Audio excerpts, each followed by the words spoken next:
ክርስቶስ 6 ሰዓት ላይ ራቆቱን ሆነ። ሙሉ ራቆቱን ወንድነቱም ጭምር እየታየ መስቀል ላይ ተራቆተ። ጌታችን በመስቀል ላይ ሆኖ ለዲያብሎስ ምን ቃል ኪዳን ገባለት የሚለውን እንመልከት። ሰላም ጤና ይስጥልኝ። እንዴት አላችሁ? እግዚአብሔር የተመሰገነ ይሁን። እንኳን ለዚህ ዕለት አደረሳችሁ። ዛሬ እንግዲህ በዓለ ስቅለት የሚከበርበት ዕለት ነው። ከጌታችን አምላካችን መድኃኒታችን ኢየሱስ ክርስቶስ ከዘጠኙ አበይት በዓላት መካከል አንዱ ነውና እንኳን አደረሳችሁ። መቼም እንኳን አደረሳችሁ ሳልል እንዳሉል ወይም እንዳላመሽ ብዬ ነው።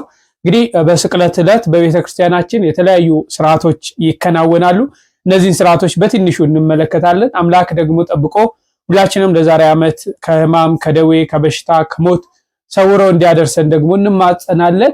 ስለ በዓለ ስቅለቱ ትንሽ እንመለከታለን። እስከ መርሐ ግብሩ ፍጻሜ አብራችሁን ቆዩ። ሁላችሁም ኮሜንት ላይ እንኳን አደረሳችሁ ተባባሉ። ላይክ ማድረጋችሁን እንዳትረሱ። እስቲ በዚህ ቪዲዮ እንጀምር።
እንግዲህ ጠላታችን ጥንተ ጠላታችን የሆነው ዲያብሎስ ያው ይቀጠቀጣል ማለት ነው። የጥበ ማለቴ ምንድነው ስርዓቱ ካለቀ በኋላ በመጨረሻ አባቶቻችን ዳዊት በማስተዛዘን ለዲያብሎስ አምሳያ በመስራት እንግዲህ በመስቀሉ ስር እንደተቀጠቀጠ ጌታችን አምላካችን መድኃኒታችን ኢየሱስ ክርስቶስ በመስቀል ላይ ተሰቅሎ እኛን ከሞት ወደ ሕይወት አሻግሮናል። ከዛም ባለፈ ደግሞ ጥንተ ጠላታችንን የሆነውን ዲያብሎስን በመስቀሉ ስለቀጠቀጠ እኛም እንቀጠቅጠዋለን ማለት ነው። ንሴብሖ እያልን ደግሞ ዝማሬ እንዘምራለን። ይህ በእውነት በጣም ታላቅ ታሪካዊ ዕለት ነው። የመዳናችን ዕለት የመዳናችን ቀን የሚታሰብበት ታላቅ ዕለት ነውና ይህ ስርዓት ይካሄዳል። ከዚህ በዘለለ ደግሞ በርካታ ስርዓቶች በቤተክርስቲያናችን ይካሄዳሉ። አንዳንድ ትምህርቶችና ስርዓቶችን ላስቃኛችሁ።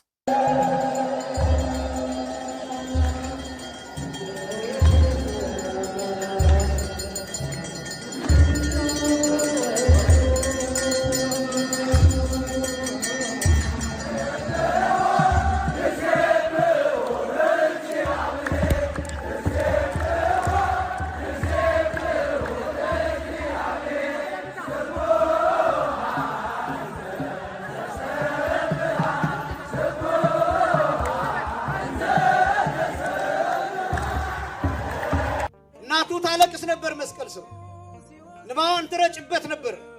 ችንካሩ ብቻ አልነበረም የሚወጋው፣ የእናቱ እንባም ጭምር ይወጋው ነበር። የእናቱ ሐዘን ያስጨንቀው ነበር።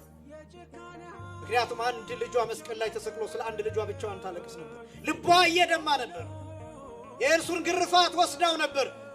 የእርሱን ቁስል፣ የእርሱን መከራ፣ የእርሱን ስቃይ፣ የእርሱን መቃተት፣ የእርሱን መድከም፣ የእርሱን ሰውነቱ አጠቃላይ አካሉ በደም መሸፈኑን ያንን ወደ ራሷ ወስዳ እንደ እናትነቷ ታለቅስ ነበር። ንባዋን እየሰፈረች ወደ እሱ ትረጨው ነበር። ይሄ ከችንካሩ እኩል፣ ከጅራፉ እኩል፣ ከግርፋቱ እኩል፣ ከሚጎረብጠው መስቀል እኩል፣ ከዚያ እኩል ያሰቃየው ያስጨንቀውና ይወጋው ነበር። ከጮኻቸው ጩኸቶች አንዱ ይሄ ጩኸት ነው። መስቀል ላይ ከጮኻቸው ጩኸቶች እነኋት እናት የሚል ድምፅ ነው ያወጣው። ምክንያቱም አስጨንቆት ነው። እመቤታችን ብቸኛ ናት። በዛ ሰዓት የተሳደደች ሴት ናት። መከራ የተቀበለች ሴት ናት።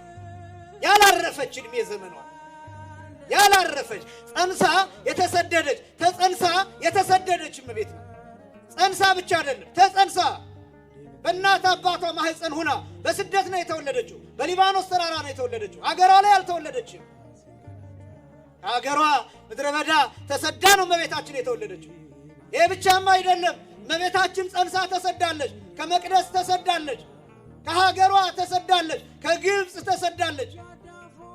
እውነት ስላላት፣ እውነት ክርስቶስ ስላላት፣ እውነት ክርስቶስ ልጇ ስለሆነ፣ እውነት ክርስቶስ ስለጸነሰች ስለ እውነት ተንከራታለች። ዋጋ ከፍላለች እመቤታችን። ስለዚህ አስጨንቀው ብቸኛ ናት። አጠገቧ የሚያጽናናት እህት የለም። አጠገቧ የሚያጽናናት እናት የለችም። አጠገቧ ሆኖ የሚያጽናናት አባት የለም። አክስት አጎት የለም። ዘመድ አዝማድ የለም። ጓደኛ ባልንጀራ የለም። የምታለቅሰው ብቻዋን ነው። ከዮሐንስ በስተቀር አጠገቡ ያለ ሌላ የለም። ስለዚህ አስጨንቆታል ጌታ። ከሚስማሩ እኩል ከችንካሩ እኩል አስጨንቆታል። የመጀመሪያው ጊዜ መስቀል ላይ ጌታችን መድኃኒታችን ኢየሱስ ክርስቶስ የጮኸው ጩኸት እነሆት እናትህ እነሆ ልጅሽ የሚል ቃል ነው። በዮሐንስ ወንጌል ምዕራፍ 19 ከቁጥር 26 ጀምሮ ቁጥር 26 እና 27 ላይ ኢየሱስም እናቱን ይላል ይወደው የነበረውንም ደቀ መዝሙር በአጠገቡ ቆሞ ባየ ጊዜ እናቱን አንቺ ሴት እነሆ ልጅሽ አላት ይልና ቁጥር 27 ላይ ከዚህ በኋላ ደቀ መዝሙርን እናትህ እነኋት አለው ይላል። የዮሐንስ ወንጌል ምዕራፍ 19 ቁጥር 25 እና 26 ነው። አያችሁ ጌታ ባይጨነቅ ኖሮ ለእመቤታችን ለቅድስት ድንግል ማርያም ሐዘን መልስ አይሰጥም ነበር። ዝም ይላት ነበር። ዝም ይላት። ስለዚህ ለእመቤታችን ለሐዘኗ መልስ ይሰጣል። ለጩኸቷ መልስ ይሰጣል። ለምልጃዋ መልስ ይሰጣል። ለጸሎቷ መልስ ይሰጣል። ለልመናዋ መልስ ይሰጣል። አጠገቡ ላለችው እናቱ ጌታ ይጨነቃል። ስለዚህ ለምትጠይቀው ነገር ለምታዝነው ሐዘን አብሮ ስለሚጨነቅ መልስ ይሰጣል። የሕማማት ቀን ደግሞ ብትገቡ ቤተ መቅደስ ታያላችሁ ተአምር።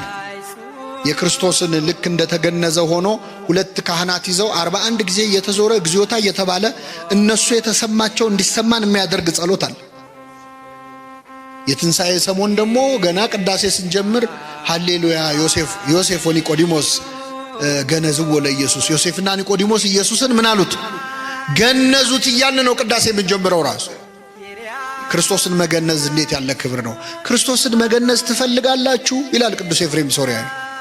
ኤፍሬም ሶርያዊ ይገርማችኋል፣ መገነዝ ይፈልግ ነበርና ምን ያደርጋል መሰላችሁ? በጠዋት ይነሳና በማታ ይወጣና ሌሊቱን ሙሉ ጎዳና ተዳዳሪዎች ነዳያንን በተኙበት ይፈልጋል። ከመሃላቸው የሞተ ካገኘ ደስ ይለዋል፣ ይገንዘዋል። ሲመለስ ፊቱ በርቶ ይመለሳል። ምን አግኝተን የተደሰትከው ሲሉት ክርስቶስን አግኝቼ ገነዝኩት ይላል።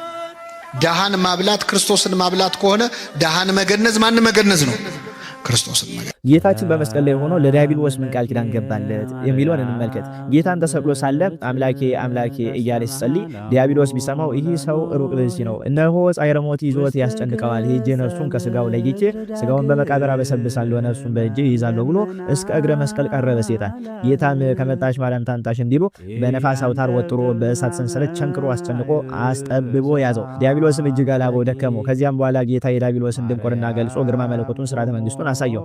መላእክትም በጊዜ ቀጥር ፈጣሪያችንን እናመሰግናለን ብለው ቢመጡ ራቁቱን ቆሞ አካሉ ደም ለብሶ አክሊለ ሦክ በራሱ ላይ ደፍቶ በመስቀል ላይ ተሰቅሎ ቢያገኙት ደንግጠው ከመስቀሉ እግር እንደ ቅጠል ረግፎ አሳየው። ዲያብሎስ ጥንቱንስ እኔ በደለኛ እኔ ነኝ እንጂማ እርሱማ በድንግልና ተጸንሶ በድንግልና ሲወለድ በደረቅ ግንባር ዓይንን ሲፈጠር ለምጽ ሲያነጻ አልዓዛር ናጻ መቃብር አፋ ብሎ ሞት ሲያስነሳ የባሕርይ አምላክነቱን አላሳየኝም ነበርን? አሁንስ እንደ ውሃ ያፈሰኝ ይሆንን? እንደ ሰም ያቀልጠኝ ምን ያደርገኝ ይሆን እያለ መከራውን አበላለጠ ሰይጣን። ጌታን በፍጥረቱ ጭንቅ አይችልምና ከመከራው አስታገሰለት። አንድም ጣል በደጅ አሰር በፍንጅ እንዲሉ ቢያስጨንቀኝ ነው እንጂ ወድጄ እንክሻለሁን ባለ ነበርና በፈቃዱ እንዲክስ ነው። በዚያን ጊዜ ጌታ ዲያብሎስን በዓይነ ቁራኛ ይዞ ጠየቀው። አንተ እንዴት ከመላእክት በላይ አብልጬ ሾሜ ብተው እኔ ፈጠርኳችሁ ብለህ አስተህ ገሃነመ እሳት አወረድካቸው? ኋላስ አዳምና ሔዋንን ፈጥሬ በገነት ባኖራቸው ይህችን ዕፀ በለስ ብትበሉ የባሕርይ አምላክ ትሆናላችሁ ብለህ አስተህ ገሃነመ እሳት አወረድካቸው። ኋላስ ነቢያት ይወርዳል ይወለዳል እያሉ ትንቢት ቢናገሩ ሱባዔ ቢቆጥሩ በመናፍቃን በካህናት ባላውያን መኳንንት በካዲያን ነገሥታት ልቦና አድረ በሽመል ስታስደለድባቸው በመጋዝ ስታስነጥቃቸው ኖርክ።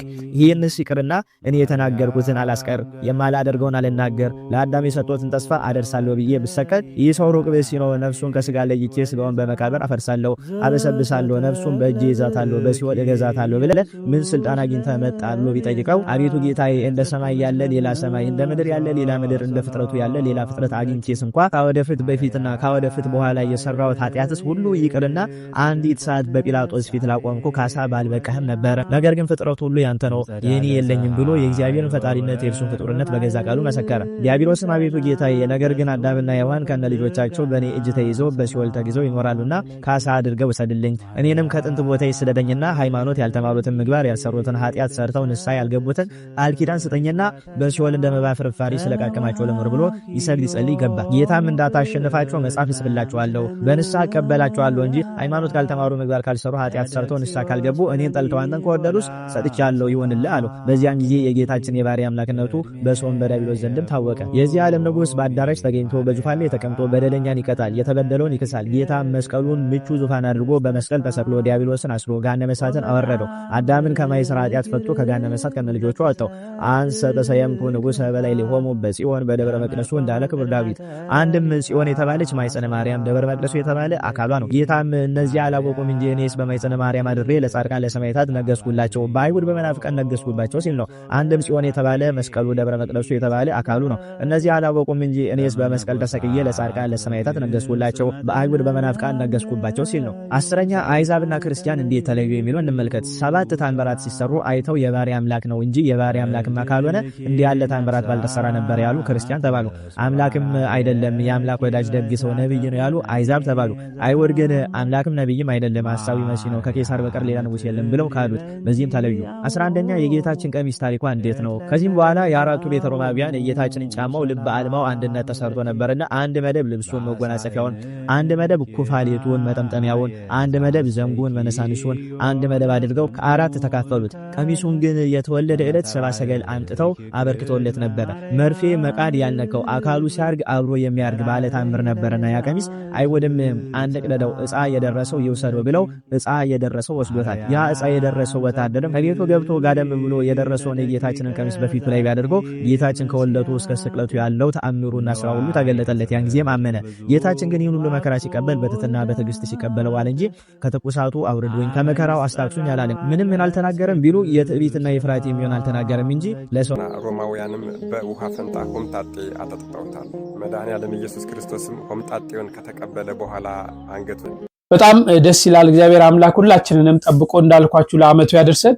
ደግሞ ያምንን የምንናፍቀውን ትንሣኤውንም ለማየት ሁላችንንም ያብቃን። እንግዲህ ጌታችን አምላካችን መድኃኒታችን ኢየሱስ ክርስቶስ ራሱ ጾሞ ጹሙ ያለንን ጾም እንግዲህ በመጾም እዚህ ደረጃ ደርሰናልና እንግዲህ አምላካችን ደግሞ አሁንም ጠብቆ ለብርሃነ ትንሣኤው ለዓመቱ በሰላም ሁላችንም በተለይ ሀገራችንን ሰላም አድርጎ ዓለምን ሰላም አድርጎ ያደርሰን። በሌሎች መረጃዎች እንገናኛለን። እስከዛው ቸር ቆዩልኝ።